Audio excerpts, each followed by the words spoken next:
Hello mga Mars! Welcome to my vlog! Tara, magluluto tayo ng pork pochero. Mga Mars, sangka para sa ating pork pochero.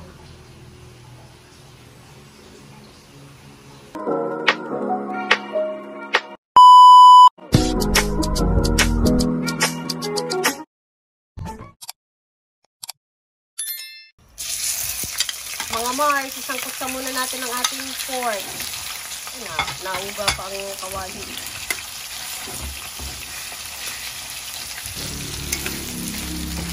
Medyo naluluto na siya, sangkot na siya. So ano yung bawang sibuyas na? Maya-maya pa. Mga Mars, i-set aside natin yung karne para malagay natin yung bawang sibuyas. Ano yan, dire-diretso na. Gisa-gisa.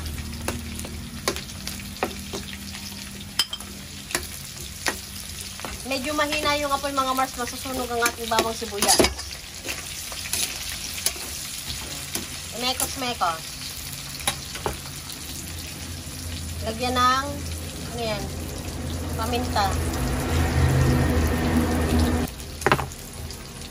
Asin. Haluin. Lagyan natin ang ating tomato sauce. 200 ml lang tomato sauce natin mga Mars.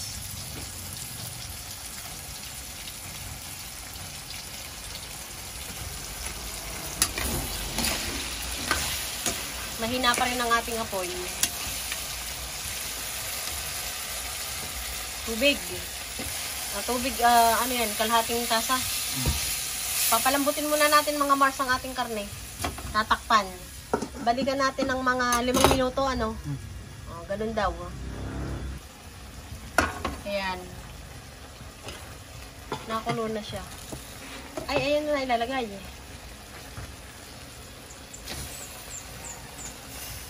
Lalagay na tong cabbage. Tapos string beans, beanswellas. Whatever. Kahaluin. Malapochero na siya, mga Mars. Mahina pa rin ang apoy. Tubig uli. Konti-konti lang. Baka mapadami, hindi natin mababawasan. Kumulo na siya.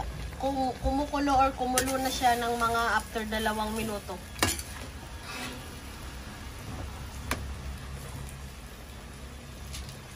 Puno ng gulay. Pechay na. Samahin na yung naandun. Kakapiranggot nila ang yan. Tatakpan uli. Siya mga Mars, kumulo na siguro mga nakaraan ang 5 minuto. Sasahaluin. Lalagay na ang pork and beans.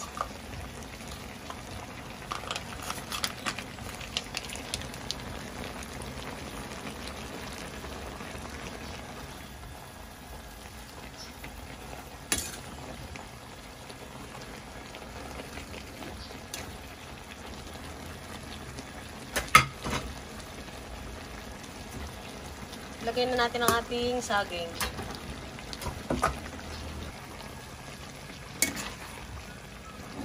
Kumukulo na uli siya at haluin lang ulit natin.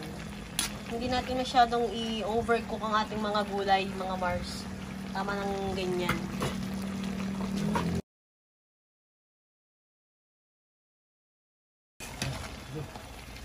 Mga Mars, ready to serve ang ating pork pochero.